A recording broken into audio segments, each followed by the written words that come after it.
In Babylon, the Pharisees codified their oral traditions into the Babylonian Talmud, the written form of that oral tradition which Jesus so bitterly rebuked. The Talmud reveals how deep was Israel's apostasy. In her beginning, God gave the Hebrews the loftiest, the most upright literature and ethics the world has ever known. Yet when they turned their backs on him, they produced the Talmud, a work which has aptly been called a monument to human folly. The Talmud also helps us understand the basis for Christ's unflattering descriptions of the Pharisees.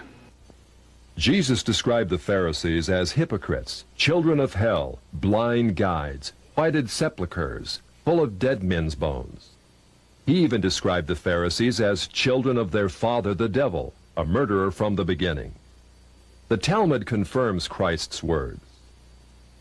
In the Talmud, in Treatise Sanhedrin, an extensive passage describes the right of the Pharisee to kill anyone, just as long as he did so indirectly. As one of dozens of examples, the Talmud tells us that if one bound his neighbor and he died of starvation, he is not liable to execution. In such an indirect manner, the Pharisees also killed Christ. Manipulating the Romans to actually wield the spear and sword, the Pharisees claimed, as their descendants do today, that since the Romans were the direct cause of the death of Christ, it is the Romans, not the Jews, who are guilty. Christ also called the Pharisees adulterers, an adulterous generation. The Talmud provides generous loopholes for adultery. It says the penalty for adultery does not include sex with a minor, the wife of a minor, or the wife of a heathen. The Talmud also encourages seduction of unwed adolescent girls called designated bondmaids. But it's important how such rapes are performed. With the designated bondmaid, one is guilty only in the case of natural connection, but not in the case of perverse connection. The Pharisees reasoned that rape in a perverted manner is outside the jurisdiction of the law. Normal rape, however, was punishable. In Babylon, sexual perversion of every kind had been a way of life for millenniums. The Pharisees were deeply influenced by such practices. In 3 of the major treatises of the Talmud are found extensive passages which give legal endorsement to seduce and marry 3-year-old baby girls. In fact, many of the greatest rabbis of the Talmud, including Simeon ben Yochai, upheld this privilege. Today in Israel, thousands of Jews go to Meron every year to venerate the memory of Simeon ben Yochai, one of the most respected rabbis in the history of Judaism. In one of dozens of endorsements of child sex, Simeon ben Yochai said, "A proselyte under the age of 3 years and a day is permitted to marry a priest." Agreeing with ben Yochai, the great rabbah said, "When a grown-up man has intercourse with a little girl, it is nothing, for when the girl is less than this, 3 years and a day, it is as if one put the finger into the eye." The footnote to this passage says, "As tears come to the eye again and again, so does virginity come back to the little girl under 3 years." The same section confirms that sexual activity with small boys is in the same category. The intercourse of a small boy is not regarded as a sexual act. In addition to adulterers, Christ, in the story of the Good Samaritan, portrayed the Pharisees as racial bigots, too self-righteous to respond to the suffering of one who was not a Jew. It is true, because of the wickedness of the Canaanites, which included sodomy and infant sacrifice, Israel had been commanded by God to be harsh in her treatment of the inhabitants of the land. God made it clear that the Canaanites were not simply to be avoided, but destroyed. By the time of the New Testament, this method of preserving God's kingdom by separation and the sword had become obsolete. God no longer made a racial difference between men. But the Pharisees were unfazed by God's new agenda. The Talmud was finally written down nearly 5 centuries after Christ, yet its critical, even homicidal attitudes toward Gentiles might have been lifted out of the book of Joshua. However, the quickest way to grasp the Talmudic view of Gentiles is not directly from the Talmud, but from the Jewish encyclopedias. If we quote an isolated opinion from the Talmud, A rabbi may quickly object, saying, "But that is not the overall opinion of the Talmud. That is not the definitive view." What the Jewish Encyclopedia provides us is a definitive overview of perhaps hundreds of rabbinic statements on any subject, giving us accurate summaries of what the Talmud generally teaches. In its article on Gentiles, the Jewish Encyclopedia begins to define what makes a Jew so different from a Gentile. According to the rabbis, only Israelites are men. Gentiles they classed not as men, but as barbarians. Since Gentiles are not men in the fullest sense, so the Gentile is not a neighbor of a Jew. Further, since Gentile laws were too crude to admit of reciprocity, meaning too crude to be taken seriously, the Gentile was forever beneath the Jew. Gentiles were outlawed by God from the beginning, and thus had no property rights. The Almighty offered the Torah to the Gentile nations also, but since they refused to accept it, he withdrew his shining legal protection from them and transferred their property rights to Israel, who observed his law. Since the Talmud outlawed the child, or issue of a Gentile, as that of a beast, a Gentile had as little legal rights in a Jewish court as did an animal. The Talmud states that if a Gentile sue an Israelite, the verdict is for the defendant, the Israelite. Conversely, if the Israelite is the plaintiff, he obtains full damages. Because the Talmud conspires against Gentiles, if a Jew was ever caught telling a Gentile what the Talmud really says, such a person deserves death. So vile was the nature of a Gentile that the great Simeon ben Yohai said, "The best among the Gentiles deserves to be killed. The best of snakes ought to have its head crushed." Jews, however, are exalted beings in the Talmud, worthy of praise. Christ described the Pharisee who blessed himself, saying, "I thank thee, Lord, that I am not as other men." An eminent Talmudic rabbi says the same. "Blessed be thou, who hast not made me a Goy, or Gentile." There is a special antagonism between the Talmud and Jesus. The Talmud attacks him everywhere it can, even his mother. Mary, the Talmud says, was a whore who mated with carpenters. She who was the descendant of princes and governors played the harlot with carpenters. It naturally followed that the scribes declared Christ to be a bastard. In its article on Jesus, the Jewish Encyclopedia says that Jewish writings defame Christ. It is the tendency of all these sources to belittle the person of Jesus by ascribing to him illegitimate birth, magic, and a shameful death. Jesus, according to this article, was considered one of the three worst enemies of Judaism who came to an ignoble end.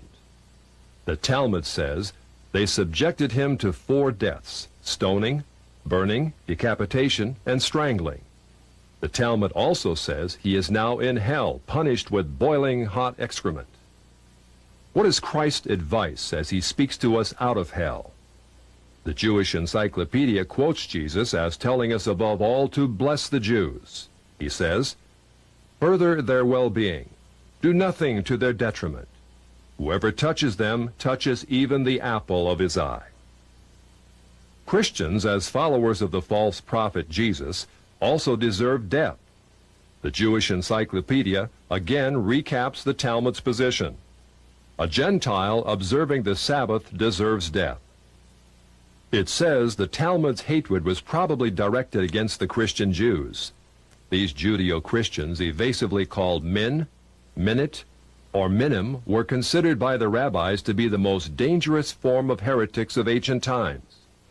The New Testament Gospels were writings which the rabbis considered more dangerous to the unity of Judaism than those of the pagans. A Talmudic rabbi said, "The writings of Christians deserve to be burned, for paganism is less dangerous than minute or Christianity." The Jewish Encyclopedia, in its article on men, continues to illustrate the Talmudic hatred of Christianity. Again, we must remember, minim usually indicates the Judeo-Christians. It was forbidden to partake of meat, bread, or wine with the Christian.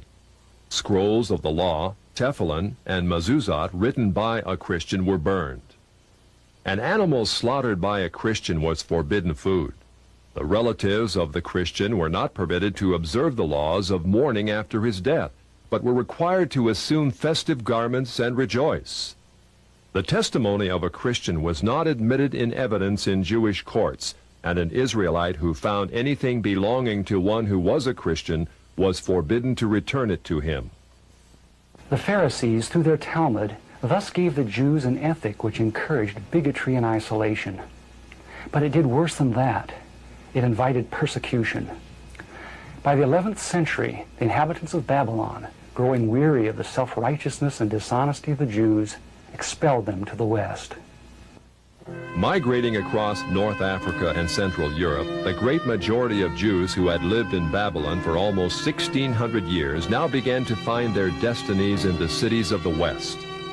Yet in coming to the West, found their Christian neighbors extremely intolerant of the antisocial deviations Jews had taken for granted in Babylon.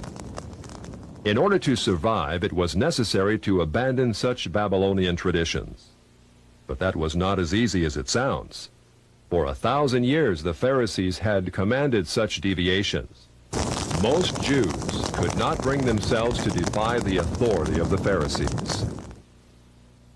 Enter one of the giants of Judaism of all time, the great Maimonides.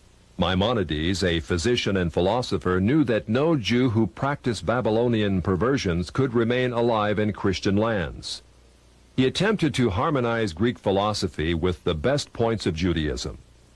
He hoped his rationalizations would enable Jews to abandon their antisocial customs. Yet Maimonides was only partly successful. He was excommunicated by the Jewish community on the charge of making new laws. Nevertheless, his moderation and intellect did in fact temper the old Judaism of Babylon. Gradually over the centuries, Jews abandoned immoral practices of the Talmud. Such practices are not observed today. In fact, most Jews are so ignorant of the Talmud itself that they do not even know that such teachings exist within their sacred literature. Yet the fact remains that when the Jews came to the West in the Middle Ages and attempted to accommodate the Talmud to Christian society, a tremendous conflict was created. In Babylon, Judaism could be perfectly consistent with the teachings of the Pharisees because the Babylonians were immoral as well. In Christian lands of the West, it became necessary to pretend that many of those teachings did not exist. Even today, religious Jews continue to venerate the Pharisees and their Talmud as the greatest source of light that Judaism will ever know. Yet, living in Christian lands, no Jew can fully perform what the Pharisees commanded. This conflict in Jewish responsibility has created a dilemma over the last 1,000 years from which Jews in the West have not emerged. Yet even before Maimonides came on the scene in the 12th century, another dilemma was being created in Judaism far to the east. This was a dilemma not concerning the doctrines of the Jews, but over who actually was a Jew. In their articles on Khazars, the Jewish encyclopedias tell us that in the 8th century A.D., Jewish missionaries ventured north of Babylon to the land of the Khazars between the Caspian and the Black Seas. Khazaria was a vast grassland on what is now the plains of southern Russia, inhabited by a race of merchants, artisans, and warriors of Hunnish Turkish stock. About 740 A.D., the king of the Khazars converted to Judaism and made it the state religion. Incredibly, within a few centuries, the people of Khazaria convinced themselves that they were not Gentiles after all, but the physical descendants of Abraham. Thus, by the 10th century A.D., a nation of proselyte Jews thrived in what is now central Russia. During the Middle Ages, the fierce Mongols from the east and Russians from the north drove the Khazars west out of their ancient homeland. Most settled in Eastern Europe, especially Poland, where they established communities of artisans and traders. Judaism thus became divided into two basic groups which remain today: the Ashkenazim, which are the Khazars of the East, and the Sephardic Oriental, which are Jews of Spain, Turkey, and lands bordering on the Mediterranean. Today, the Ashkenazim, or Khazars, are the vast majority, about 80% of those who call themselves Jews. The two most recent premiers of Israel illustrate these two racial types. Shimon Peres is a Sephardic Jew from authentic Jewish stock. Yitzhak Shamir, like Menachem Begin, is Ashkenazim or Khazar in origin. In Poland, these ancestors of most modern Jews thrived. In fact, they actually became more zealous Jews than their theological cousins to the west, the Sephardim. The Khazars were fascinated with that mystical aspect of Judaism called Kabbalah. Kabbalah was the Jewish form of ancient Gnosticism, a belief that God is unconscious yet everywhere, revealed in different levels of refinement throughout the universe. Of course, Judaism was always unique among ancient religions in its belief in a single conscious God, a God not only capable of creating the worlds, but of punishing evil and rewarding good. Like Eastern religions, however, the Polish Kabbalists believe that God in his purest form is utterly remote, unknowable, without opinions about right and wrong. Instead, his being filtered down through many gradations, or sephirot, until it reached Israel. Israel, according to the Kabbalah, was the visible, rational emanation of God in this world. Below Israel was confusion and darkness, represented by demons and the chaotic world of the Gentiles. What excited the Khazars was that Kabbalah preached revolution. It said that Jews, as superior beings, were destined to rule the world. In the Zohar, which is the written text of Kabbalistic lore, we find the arrogance and ambition of the ancient Pharisees very much alive. In a typical passage, the Zohar teaches, living soul refers to Israel, who have holy living souls from above, and cattle and creeping thing and beasts of the earth to the other peoples who are not living soul. Only by the overthrow of the Gentiles, the Zohar asserts, can Israel regain its position as God's Shekinah glory on earth. The Zohar calls Gentiles Amalekites. In a passage typical of many, the Zohar says they caused the destruction of the temple. So when God reveals himself, they will be wiped off the earth. Redemption will not be complete until Amalek will be exterminated. But once Israel shakes off Gentile dominion and Christian influence, heaven will descend to earth. The Zohar says Israel will fulfill her predestined role, ruling the world under the leadership of her Messiah. Since the Kabbalah, or Zohar, was not merely a theological system, but taught the overthrow of the existing order, it was natural that before long, Jews should begin to put it into practice. With the age of Voltaire and the so-called Enlightenment during the 18th century, we see a host of Jewish Kabbalists migrating west out of Poland and penetrating the very capitals of Europe. Jewish wonder workers, Bolshems as they were called, Saint Germain, Cagliostro, Frank, Falk, men of vast wealth and mystery came upon the European scene at the end of the 18th century. In Europe, in the years preceding the French Revolution, the foundations were laid for a new order in the world. Kabbalists such as Adam Weishaupt helped establish the ultra-secret Illuminati, which became a cover for plots and intrigues that would begin the erosion of Christian civilization. At the same time, beginning with Jewish philosopher Moses Mendelssohn, many Jews began to perceive their religion not simply as a means of personal salvation, but as a way to reform society at large. Many Jewish activists said that, starting with such revolutionaries as Moses and the prophets, Israel had always had the social objective of righting injustice and taking the part of the downtrodden. It was the duty of every Jew, they said, to come to the aid of the oppressed working masses, called the proletariat, in their historic struggle against capitalistic bondage. Many Jews thus came out of the ghetto and took part in all the great revolutions of the 19th century, including the Revolution of 1829 and the Revolution of 1848. It is thus not surprising that as the 20th century dawns, we find Jews turning their attentions to the overthrow of one of the last monarchies still opposing Jewish advancement, the Romanov dynasty of Russia. It is well known that the Jews had long hoped to overthrow the Tsar. It was natural then that Jewish philosophers such as Moses Hess and Karl Marx should contrive a philosophy that could make such overthrow possible. It was also natural that international Jewish bankers of New York, London, and Hamburg should finance it. The U.S. State Department, in its 3-volume report on the origins of communism in Russia, published in 1931, reveals how Jewish-controlled German banks under the leadership of Max Warburg conspired as early as 1914 to send large payments to Lenin, Trotsky, and others in their attempts to bring down the Tsar. As part of this conspiracy, Jacob Schiff, head of the New York Jewish banking house of Kuhn Loeb, invested at least $20 million, which would be close to $1 billion today, toward the establishment of Bolshevism in Russia. In its article on socialism, the Jewish Encyclopedia, published in 1905, freely admits that Jews in Russia were ripe for revolution. In Russia, socialism, has become a movement of the Jewish masses.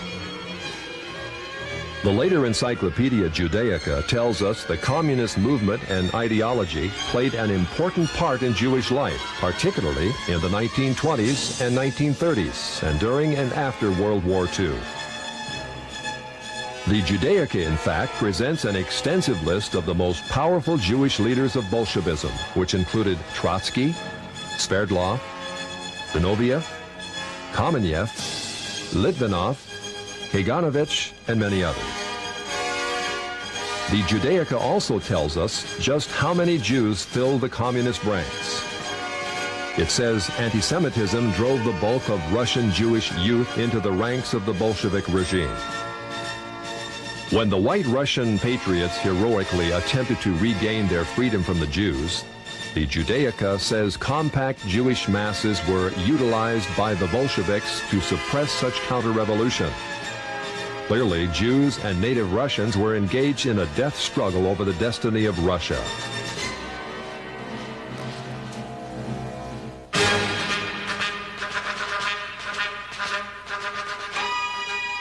Unfortunately, the Jewish masses won. A rare photo shows the First People's Commissariat. From left to right are Uritsky, Trotsky, Zinoviev, Sverdlov, and Kaganovich, all Jewish. In 1918, intelligence services of the Western powers were buzzing with reports that communism was an international conspiracy fomented by atheistic Jews. British, Dutch, American, and other intelligence reports confirmed that Jews filled the Bolshevik ranks and that as much as 75% of all Soviet commissars were Jewish. In the Illustrated Sunday Herald of February 8, 1920, Sir Winston Churchill commented on what had almost become public knowledge. There is no need to exaggerate the part played in the creation of Bolshevism by these international and for the most part atheistical Jews. It is certainly a very great one. In the decades following the revolution, the question became, how much influence do the Jews still exert on the Soviet experiment? Although many of the Jewish kingpins in Bolshevism perished in Stalinist purges in the late 30s, none other than Nikita Khrushchev gives us an eye-opening view of just how many Jews were still in the Soviet government. Speaking to a delegation of French socialists, Khrushchev admitted in 1956 the government has found in some of its departments a heavy concentration of Jewish people, upwards of 50% of the staff. Because communism has historically been top-heavy with Jews, the Soviet policy of so-called anti-Semitism, much protested by Jews in the West, may in reality be but a ploy to distract the world from communism's Jewish past.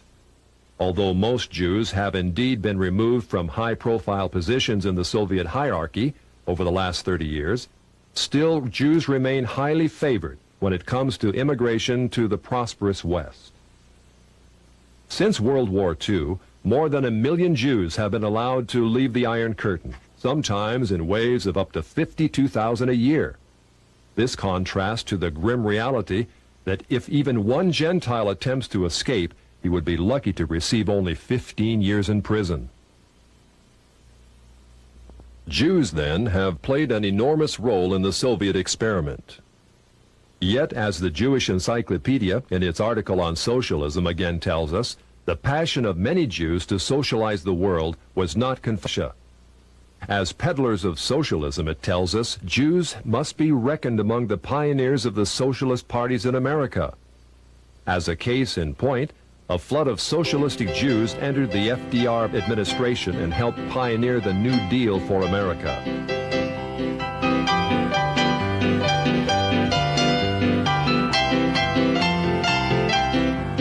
The Encyclopedia Judaica says Roosevelt's liberal policies endeared him to the Jewish community, which shared with him an overriding commitment to the welfare state.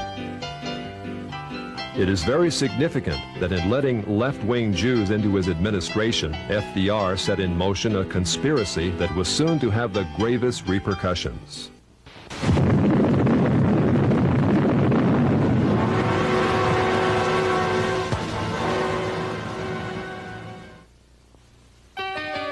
As part of his policies, FDR had a German communist, Klaus Fuchs, a scientific genius who helped mastermind the atomic bomb.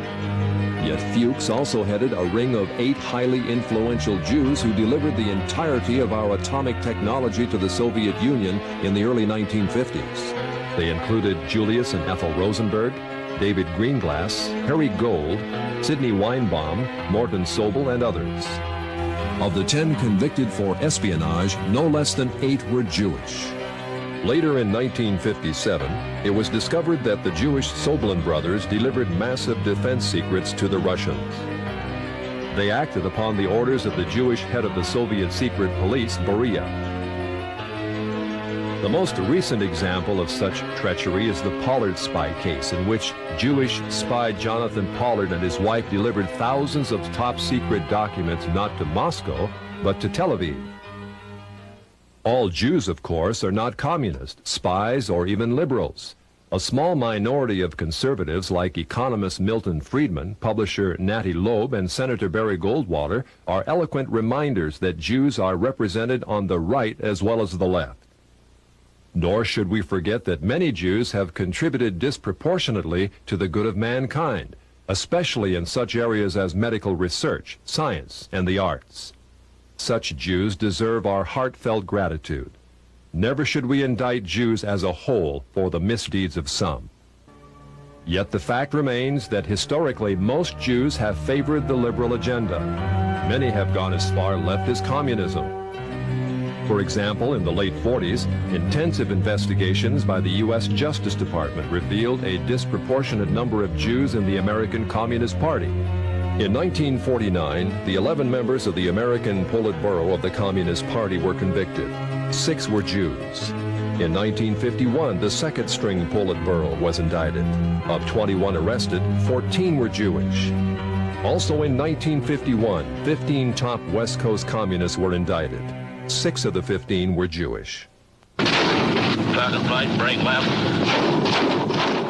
During the Vietnam conflict, while American boys died by the tens of thousands, Jews dominated the communist New Left in America.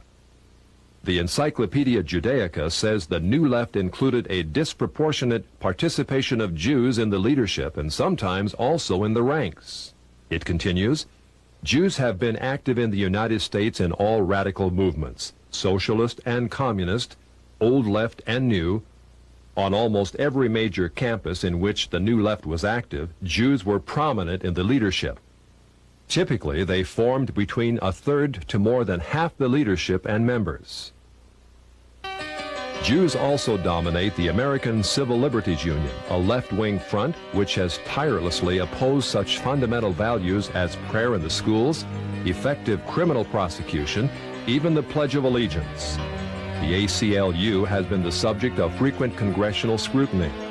As early as 1931, a special congressional investigating committee prophetically described a role which has become all too familiar in recent years. It claims to stand for free speech, free press, and free assembly.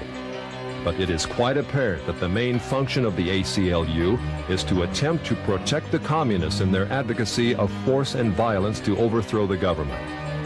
Today, the ACLU is led by Jewish National Director Ira Glasser, the 5th national director in its history. According to a 1977 ACLU survey of membership, 27.3% of ACLU leaders were Jewish, 21.4% of members. The feminist movement, with its agenda of free abortions and lesbian rights, also contains a lopsided number of Jews in its national leadership. The three most influential feminists, Gloria Steinem, Bella Abzug, and Betty Friedan, are Jewish radicals. Jewish producer Norman Lear also heads People for the American Way, the liberal antagonist to Jerry Falwell's Moral Majority. People for the American Way videotapes every broadcast of national TV evangelists in hopes of ruining their ministries. Why does such Jewish-led radicalism prosper? Largely because the television media promotes it. And who owns the media? In its article on television, the Encyclopedia Judaica reveals that the big three television networks are Jewish-founded and controlled. David Sarnoff founded NBC in 1926. CBS was founded under the presidency of William S. Paley, also Jewish. ABC was an outgrowth of the NBC network, and another Jew, Leonard Goldenson, became its president. Gentiles usually occupy the visible out front positions, but each of the three networks remain under Jewish influence or control. According to the famous Lichter-Rothman poll of 104 top-level media executives, published in Public Opinion magazine, Jews also dominate the lower levels of network broadcasting. Although Jews constitute less than 3% of the American population, a whopping 59% of TV executives surveyed were Jewish. The Encyclopedia Judaica, in its article on motion pictures, paints a similar picture of Jewish control of the movie industry. With the exception of United Artists, it says, all the large Hollywood companies were founded and controlled by Jews. The largest of all entertainment monopolies, MCA, called the Octopus because of its domination of the entertainment industry, was likewise founded and controlled by Jews, such as Jules Stein, Lou Wasserman, and Taft Schreiber. In its article on publishing, the Judaica presents lists of dozens of the largest publishers in America owned or controlled by Jews. In the Lichter-Rothman poll, it was found that 97% of media leaders surveyed favored abortion on demand, 86% favored hiring homosexuals as teachers, 57% believe that adultery is not wrong, and so on. Clearly, the liberal bias of the Jewish-controlled TV networks is indisputable. Jews are also rapidly gaining control in Congress. In 1976, there were virtually no Jewish political action committees. In 1986, there were more than 70 Jewish PACs.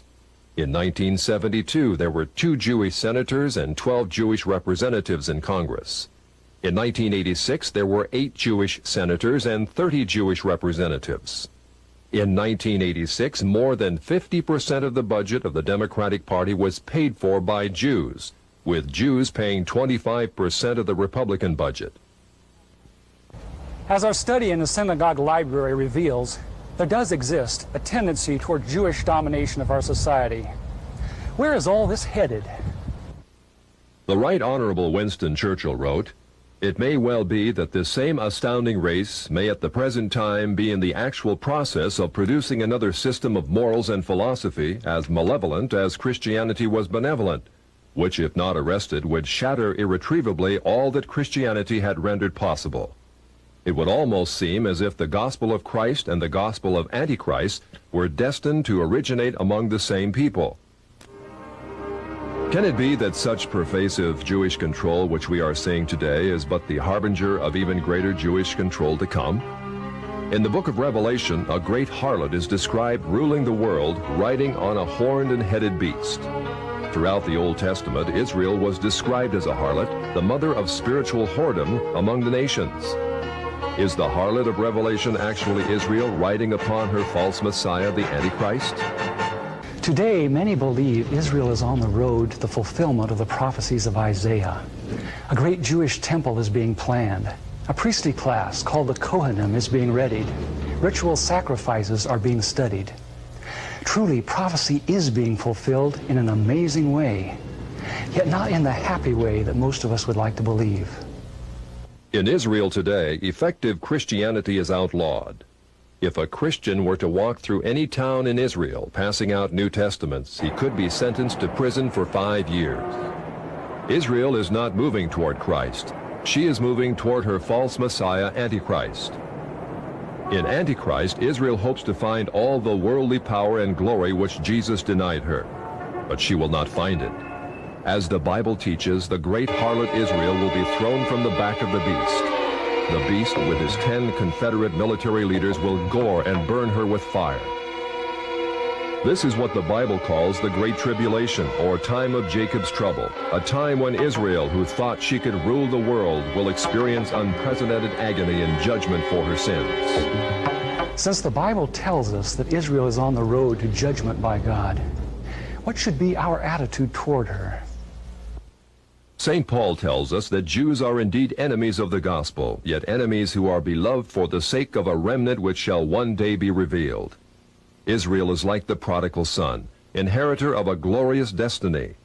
But she is also rebellious. Like the prodigal son, she must be humbled, not by us, but by God. Someday, out of the great tribulation, a remnant of Jews will look upon him whom their fathers pierced and will plead for his forgiveness. The dry bones of Jewish unbelief will be resurrected. Jewish branches will be grafted back into the vine, which is Christ, Israel's true Messiah. Israel will become as much of a blessing as she was once a curse unto the nations. But there have always existed those who cannot see the big picture, who cannot wait for God to finish his controversy with Israel on his terms. Throughout history, movements have erupted which have attempted to solve the so-called Jewish problem in the most direct way.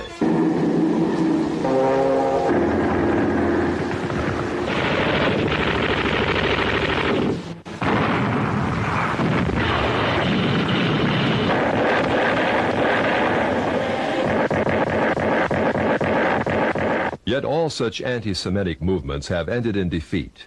Defeat because they refused God's terms and instead resorted to violence and slander.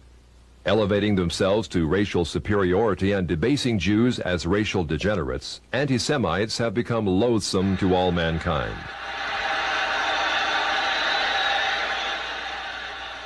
In contrast, the Bible presents the perfect approach to this problem. All the prophets were heavily burdened, even angry at the transgressions of Israel. Yet when they spoke out, it was as God led them. When they chastised the people, it was not in the arm of flesh. Vehement as they had to be in denouncing sin, they never became bigots. Their message was on the highest ethical level. They told Israel she was sinful, not because she was racially degenerate, but because she had broken God's law. As would be expected, all the prophets were accused of being negative, even anti-Semitic. Jewish King Ahab called the prophet Elijah an enemy of his regime. Jeremiah was accused of being against his own people in favor of the Chaldeans. Micaiah was described as never speaking anything good, but only criticism. Even Christ and the apostles were called enemies of the Jews, yet they spoke out. The great figures of the Bible provide a pattern of how we should respond to the Jews today. The prophets and apostles preached the good news to Israel, yet they were very wary, very realistic concerning rabbinic deception. Our Lord warned us to beware of the leaven of the Pharisees. Considering the Pharisaic origins of modern rabbinic Judaism, his words can only mean be wary of rabbinic Judaism. As we saw earlier, rabbinic Judaism is inherently ambitious. It will forever attempt to establish itself as the dominant factor in society. If Zionism is unnaturally encouraged, as it has been by the church over the last century, then it will rise to a position that is intolerable. Inevitably, mankind, smarting under its presumptions, will rise against it in new waves of anti-Semitism. An angry humanity will pit itself against the Jews. The Jews will fight back. This is what is happening in the Middle East today, as Jew and Gentile quarrel over the land of promise.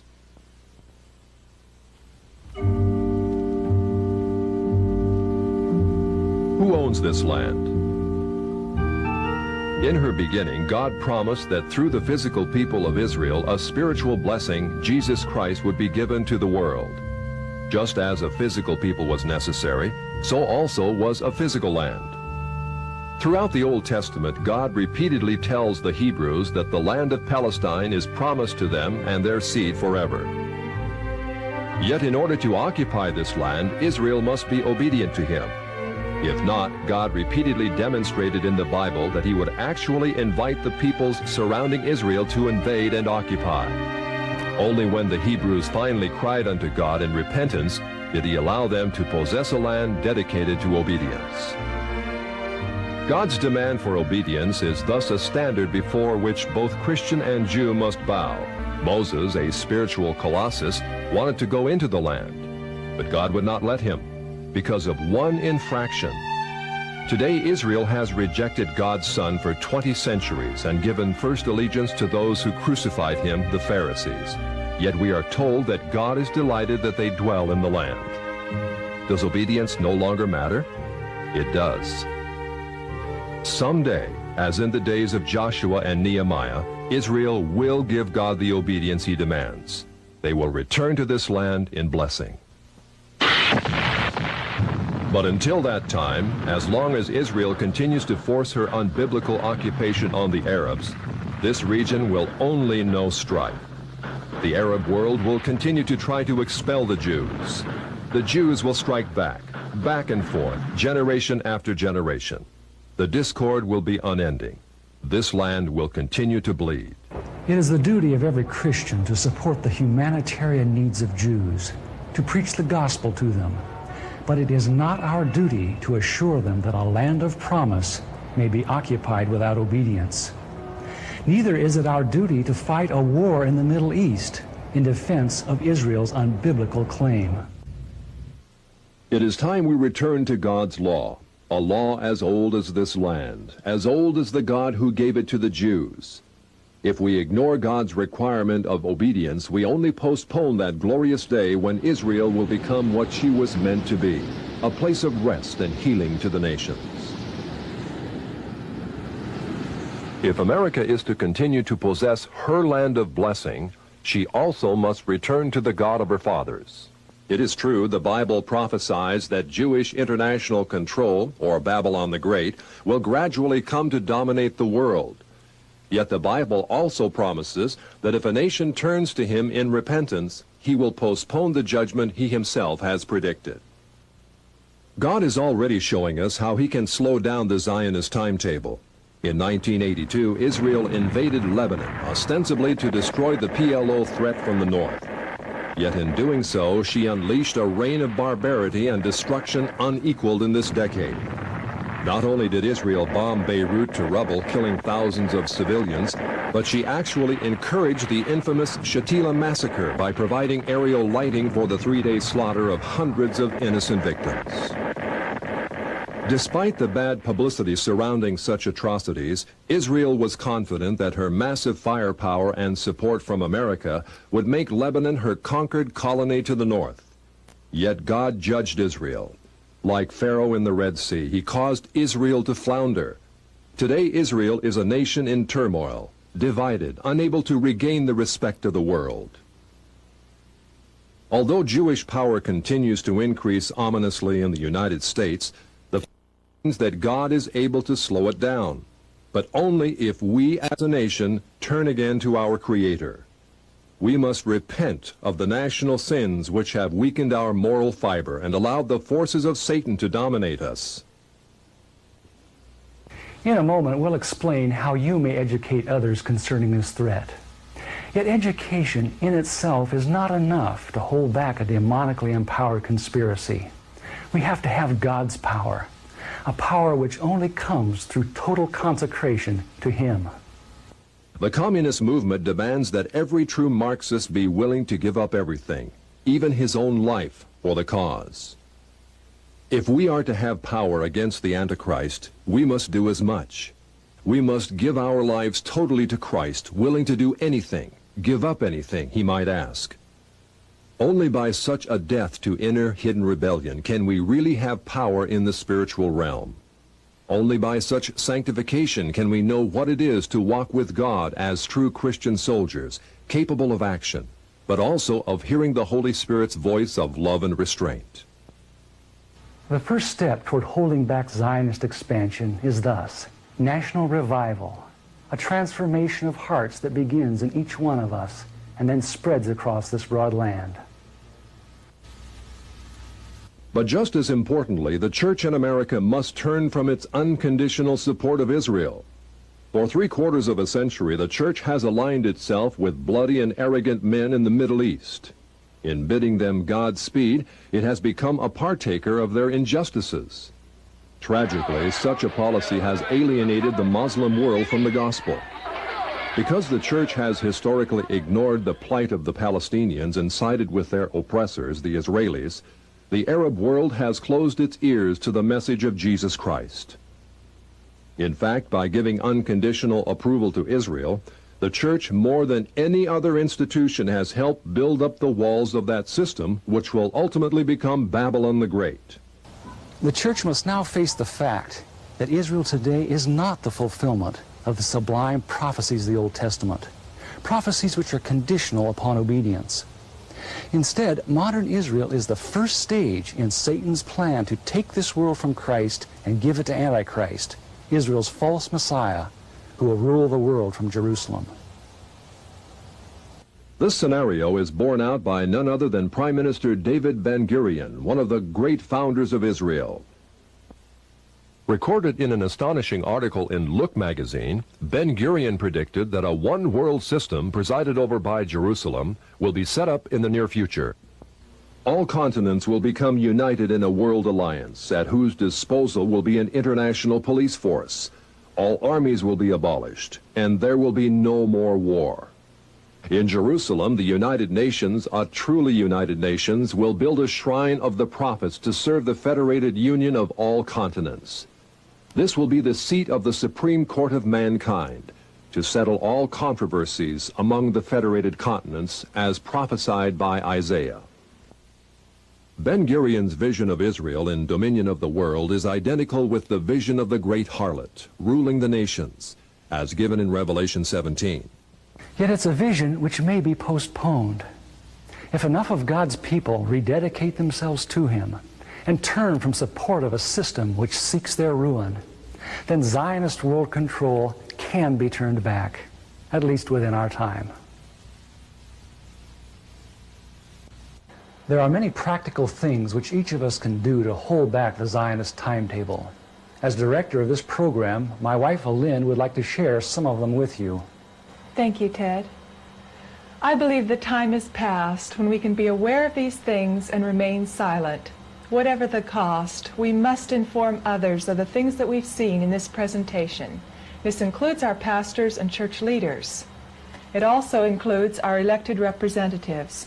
Members of Congress in particular are under pressure by the powerful and vindictive Zionist lobby.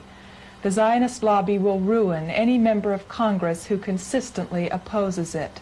It is vital that we assure our congressional representatives of our support if they resist unreasonable demands by Israel.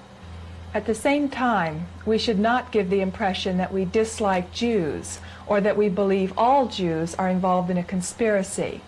Instead, we should make it clear that what we are concerned about is the general trend toward Jewish domination of our society and the problems such control creates. Letters to the editor are also an effective way to speak out and inform on issues relating to Israel. But again, in order to be printed, such letters must be moderate and well informed.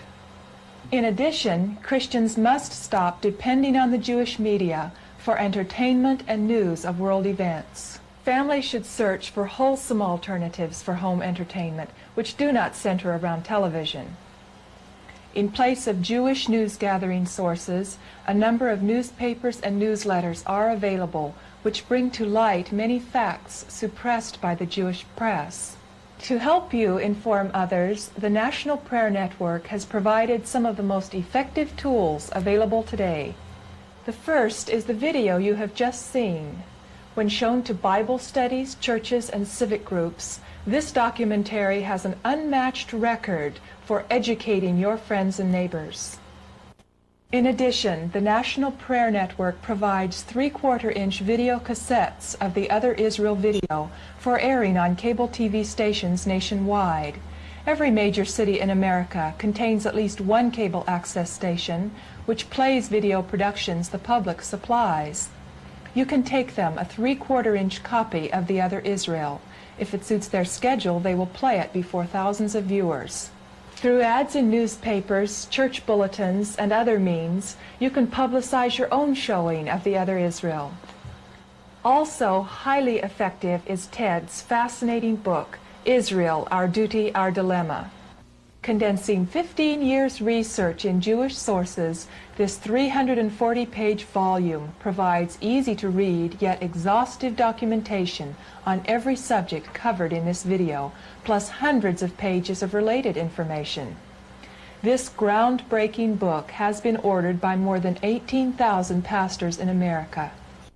Dr. Everett Sullivan, defender of liberty in Nebraska, sums up what thousands have felt. This is the one book every Christian should read. In a moment, we will tell you how you may obtain the video and book. Thank you, Elaine. It's undeniable that there exists a great conflict between the forces of good and evil for control of this planet. Yet there also exists a host of people just like you that are catching on to the Zionist agenda. However, it's not enough just to know the score on Zionist ambitions. We have to spread the word to others. Will you join with Elaine and me as we do just that? Here's how you can obtain the tools to wake up your church and community. Our Duty, Our Dilemma is available for $15.95 postpaid. The Other Israel video is available for $22.95 postpaid. Order from Truth Tellers, P.O. Box 828, Clackamas, Oregon 97015, or visit us on the web at www.truthtellers.org.